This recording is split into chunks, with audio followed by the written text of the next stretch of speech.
Sige, aribe. Dire na masura rin mo sir. Ingon siya mas nindot ko ng ibitsin. Ika sa dili ka nga mas nindot ka na ibitsin. Sige.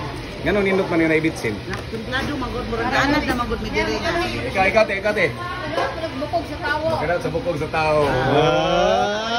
Magsita ka og bitsin eh. Kamatay na to, wala tayong bukog. Atay na na. Ay, suspensa. Sabot. Oh, magkadaot pa sa bukog sa tao. Magsita ka og bitsin, wala tayong bukog. Pwede naman na dito ni mo kita nagsuka sir kay masig mahuwat. Oh, dito gina mabutangan. Dili naman siya kinilaw, yung butangan daan. Namuna naman. Maluto man ang isda. Sir, samok ni sir, traffic enforcer ng small Pualo. Kilaw ah. Kilaw. Kami, pagkano kini kinilaw sa Cebu ang taga Mindanao, yung taga Mindanao, ilang kilaw nito tuna man.